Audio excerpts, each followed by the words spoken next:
Yo, what's up, everybody? Hanais with you here, bringing you If It's From My Daughter, I Defeat Even a Demon Lord, episode 4 anime review. This is titled The Little Girl and the Accident.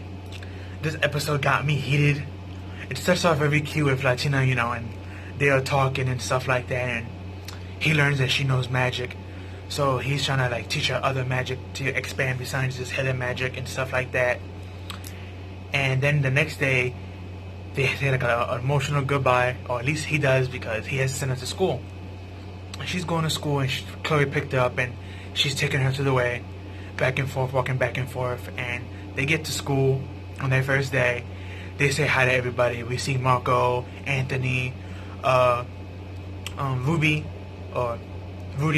which we found out Rudy has a crush on Latina. That's kind of cute. But as the episode proceeds, we get to meet their teacher, their homeroom teacher, and at first, when she came in, she had this smile, but then when she says everyone to sit down, we had this scary face on Latina, and Chloe asks her, "Are you okay?"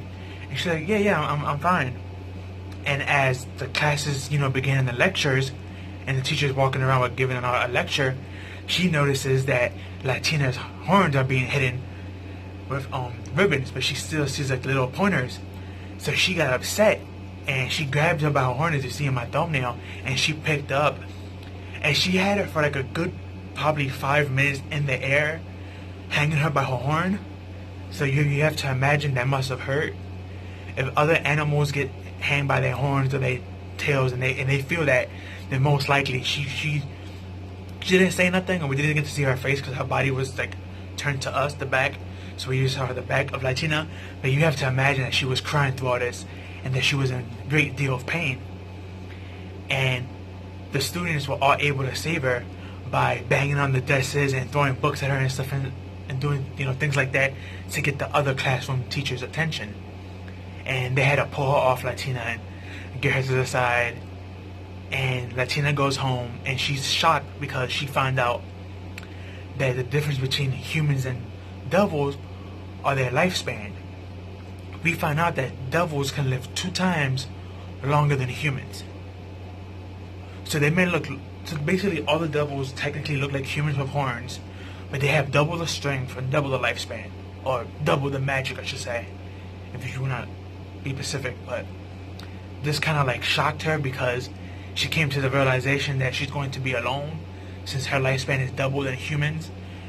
So when she gets home, Kenneth asks her, "Are you okay?" Because he notices how she feels, that she has a really down face.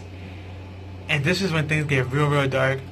She says okay, but then she goes to her room, and she starts to think, maybe if I don't have my horns, I could fit into be with the humans. So she does the unthinkable.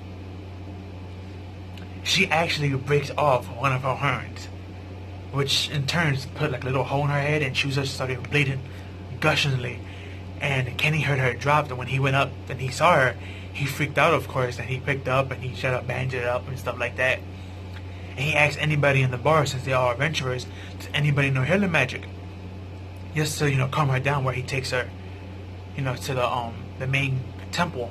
And one of the guys, luckily, he knew it, and he healed somewhat her wound. And then Kenny took her, and of course Rita left a message for Dale to, go where the main temple's at. And when Dale got there, Kenny, he sees Kenny, and Kenny was like, "Oh, you found out here?" And he was like, "What happened to Latina? Is she fine?" And he was like, "I don't know what happened to her. That's your job to find out, but don't worry, she's perfectly fine. She's just resting now." And he's like, "Well, I'm gonna go back to the pub, because everybody must be worried." So Kenny leaves, and we have Dale there, and it was a couple of seconds after Kenny left, Latina was able to wake up, and Dale asks her what happened, and then she just starts to the waterworks just starts to come out and cry, and she starts to cry when she grabs him. She's like, "I don't want to be left alone. I don't want to be lonely. It's not fair that demons live 2 times longer than y'all. This means I'm gonna be alone," and stuff like that. And Dale, luckily being the adult and older adventure person that he is, he was able to calm her down and was like, "Look, even if you were human, I was going to die before you anyway, because I'm older than you. So it doesn't matter if you're human, devil, or human or devil love, doesn't matter. As long as we're friends and we stay together, that's all that matters. So don't worry about that. Let time worry about itself and stuff like that. And he was like, I'm very grateful that I met you, and please never say that that, you know, because she basically, the way she was talking was like she wished that she was never born, I guess you can say, or at least never born a devil. And in his perspective, he took it as never being born at all. So when he told her his feelings, she understood, and she felt even sadder because what she made him think.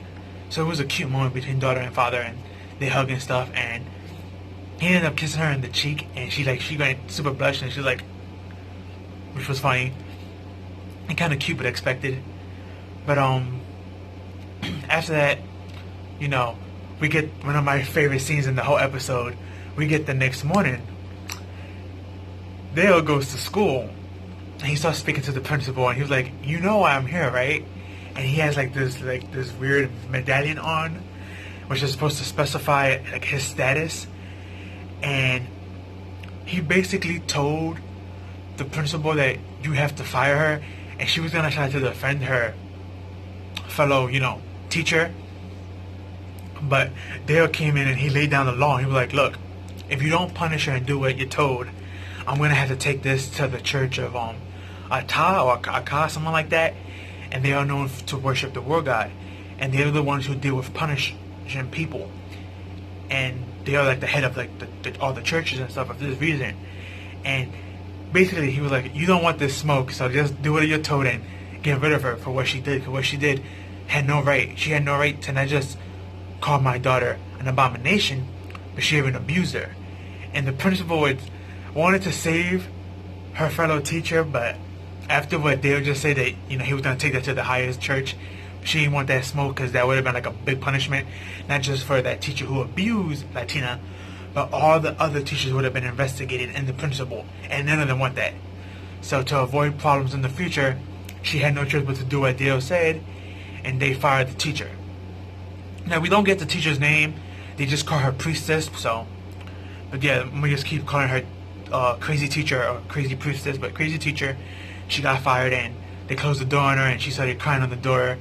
And Dale's like behind the pillar behind her, and he's looking, so he's seeing this, and he looks real angry, but he has like this calm anger. And people who could get really, really angry but keep it calm, those are usually the worst type of people to look out for, because when they do burst, it doesn't come out good for nobody, especially for whoever they're angry at. But luckily, Dale didn't do nothing to her. He just got her fired from the church, so she could no longer be involved in that church and that schooling.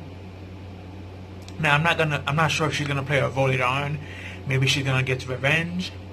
But we did learn of the teacher's past, thanks to a broker of Dale and something the principal stated.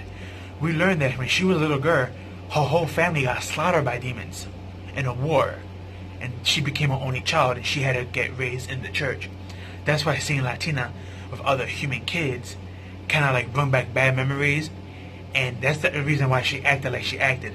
Now, I'm not saying that it's justifiable for what she did, but at the same time, it's kind of hard to condemn her, because if the roles were reversed and that was one of us in that predicament, and we see our enemies' children hanging out with other children of our species, it would kind of irk you in a way. Again, I'm not saying the teacher was right for what she said and for what she did. She was completely wrong. Like I said in my thumbnail, she should be extremely punished for that, or jail time or something, or a big fine. Especially because, you know, it caused Latina to almost take her life when she ripped out her horn.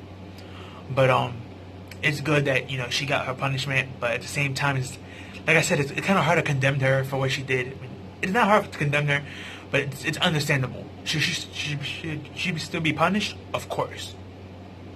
But it shouldn't be something to the extreme, like death penalty or something like that.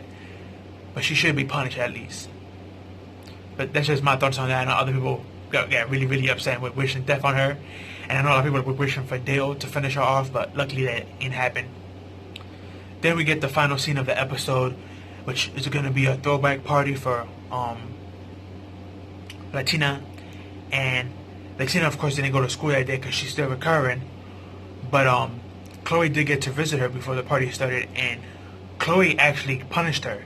Dale didn't punish her for ripping out her horn and didn't like tell her anything about it. He just wanted to understand the reason why it happened. But Chloe actually punished Latina. She actually slapped her and she told her, that was the stupidest thing you ever done. Why would you destroy your beautiful horn? That's part of your beauty, that's part of your life. You could have died and you would have left us all here alone. And she started to cry. And then Latina, seeing this, she felt real bad. Then she started to cry. Then they both started to cry even more, seeing each other cry, and they both hugged each other. And then later on, we got the party. And the party was very cute. It was a throwback party, like I said, for Latina, for her recurring and stuff like that, and still being with us in the world of the living. Because usually, as much blood as she lost, especially being a child, she should have died. Luckily, because of her demon race, she didn't. But we get this funny scene where somebody tells Latina, you know, give us a song, and Dale puts her on like a pedestal for her to sing, and she's singing.